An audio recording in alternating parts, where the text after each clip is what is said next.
Disney, for the past 10 to 15 years, have been pissing off an enormous amount of people out there, mostly by utilizing children's movies to push creepy ideological agendas or outright destroying entire franchises like Star Wars in order to do the exact same thing, pushing some sort of agenda that the writers want to ram down your throat. A lot of people who've been critical of this say that the issue was that they were trying to push men out of their viewer base. And, well, they even went out and said this themselves. White men, Star Wars isn't for you. Men, get out of here. We don't need you. We don't need young male viewers. And now Disney says that they're trying to gain those male viewers back again. And we hear from the critics of Disney, the critics of what Disney has been doing for the past 15 years, saying the exact same thing. They're trying to gain male viewers back again by making their movies more about men. It's not that they simply alienated men, because there are certainly men out there who enjoy this kind of content. Men want bad things, right? It's like men want to have sex and own women, right? Like they want to dominate everybody. It's that they alienated anyone who didn't want to indulge in content that's just reveling in self-hatred. In other words, they alienated both good men and good women. The critics say that they were making content for women and now they're trying to make content for men again. Now, presenting the situation this way is all wrong. And it reveals a really important error in a lot of our thinking in the modern world. It is true that Disney did alienate an enormous amount of men, myself included. But it's not because they were writing stories for women. It's because they were writing stories that attacked men. Now, to a lot of people today, that might sound like the exact same thing. And that is the problem. The problem being revealed in people's thinking is this feminist idea that men and women are fundamentally antagonistic with each other. That you can either write stories for women or for men. The fact that so many people think this way, even critics of feminism, think in terms of men versus women, just goes to show you how dominant feminism is in our culture. The people who criticize Disney for what they've become operate on the exact same ideas that made Disney into the thing that they're criticizing. Now, it might seem like Disney's focus on young girls and focusing on female characters and doing what they did was good for women. They said it was. Many people said it was. People said that it was empowering for young girls. It was empowering to see, a female character that didn't have to end up with the guy. It was empowering to see that there are more options than just love and romance. But it's not that this was just bad for men and men got alienated because of it. It's bad for everyone. The issue with Disney was not that they were focusing on women and empowering young girls. The issue was that they were attacking the nature of both men and women. Showing men as an emasculated, irrelevant little bitch who belongs in the background of life is a deliberate attack on the heroism of masculinity. Or to put it another way, it's a direct attack on what it means to function as a healthy male. A man's mind is actually wired for problem solving, for getting out into the world and dealing with life head on. And these people at Disney who decided to not simply put men in the background, but to present them as being the total opposite of what a man's nature actually is, and showing that as good. And a man who does take action, like the villain in Frozen. Those men are the evil ones. The men who are actually out there pursuing what they want in life. Those are the villains. A good man is a irrelevant idiot like Sven. And showing women as these dominant, scornful of men, and brilliant at everything is a deliberate attack on femininity. No, this is not just hateful of men and empowering to women. It's hateful of everyone. Tearing men down does not build women up. It's completely hateful of women. To show that women need to deny their own nature, repress it, that they need to deny themselves love, to never see anything truly good or admirable in a man, and that they need to, focus on something like gaining political power. In other words, they show that women basically need to act like men while also hating men and wanting nothing to do with them. It's such an outrageously disgusting insult to women. What we need to do is obliterate this idea that men and women are at war with each other, that it's an either-or situation, that you either build up women or you build up men. We also need to get rid of this idea that our nature is something to overcome, but I think that's a video for a different time. A lot of the critics of what Disney have been doing are saying that Disney shouldn't have female leads in their movies at all, and that is the result of this same kind of thinking. It's funny, I remember when Frozen came out, a lot of the feminist critics of the movie said that there were men in the movie at all, and that was a problem. But now we hear allegedly anti-feminists saying the exact same thing as the feminists say, that just switch male and female. It's the exact same argument, though. The issue is not that women shouldn't be on the screen, but rather the idea that men and women are at war and we need to pick one over the other. And the idea that our sexual nature is something evil, that we need to overcome it. We need to twist it into something that it isn't. Men want to see women on the screen, and women want to see men on the screen. I mean, think of Lara Croft. I don't think any man has ever complained about that. Think of all the Asian games. I mean, God, that's like our only refuge in the gaming world today.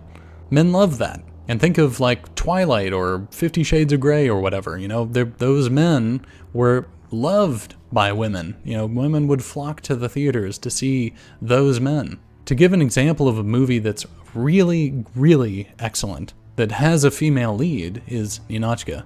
It is a brilliant film, excellent acting, excellent storytelling, excellent point. You know, the actual point of the movie is brilliant. And guess what? It's all about this female lead, and it shouldn't be any other way. It couldn't be any other way. I highly recommend that you watch that tonight. And something I actually want to add here is that men and women actually need to see the opposite sex in their stories, in paintings, in sculpture, and in the movies. Women seeing heroes, of seeing what a good man is, seeing what an admirable man is, what admirable traits a good man has. It gives her a standard for her own life. Young girls growing up seeing admirable men and romantic love, the deep importance of romantic love, the incredible effort it takes to achieve it, and the value of it, the reason why you would want to connect with someone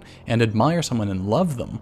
That's so important for a developing girl, for a child, and for women, for people to see. And I think one of the main reasons why so many young women these days don't see men as valuable, are totally apathetic toward love, toward romance, toward connection, are incapable of being vulnerable, don't see any reason or point to actually contribute to a relationship, they're almost sociopathic in that sense of towards connection. I think the reason why they're like this is because they grew up with movies telling them that that's what life is all about, that connection is a weakness, that love is a weakness, that admiring a man is weakness, that men are beneath you, and that to hold one up as good, to admire one is defamatory of yourself, that it's defacing your own value. With Frozen, I would say that whole trend that has been going ever since really has created a culture of mildly sociopathic women. Wonderful. It's so important for women to see good men on the screen, and good women too, and to see the value of love. It's crazy how feminism has just gotten it into all of our heads that for a woman to actually want love, want connection, and want a man in her life that's some sort of shameful mark on her character. It's just incredible.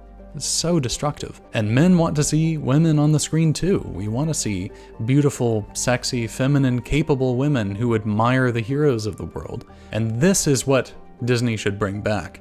The characters from the Disney movies back in the 80s, those were excellent movies, excellent characters. They cared for life. They cared about each other. They took life seriously. That's really what we should have in our Disney movies. This is what Disney should bring back, and sadly, they aren't.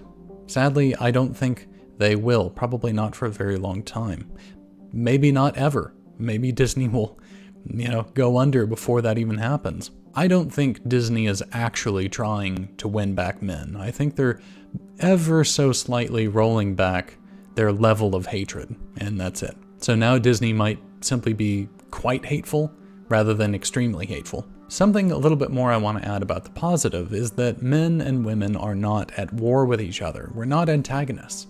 And the only way we can actually get along is if we see each other as two pieces of the same puzzle. The hatred of one does not mean the love of the other. You either love both or you hate both. We are built to go together, both physically and, because of that, psychologically. When feminists say that they, hate the nature of the penis, they think it's vulgar, it's an evil tool of domination and wickedness, they are, by implication, throwing hatred onto the nature of the vagina because it's built to receive the penis. They're both built to function together.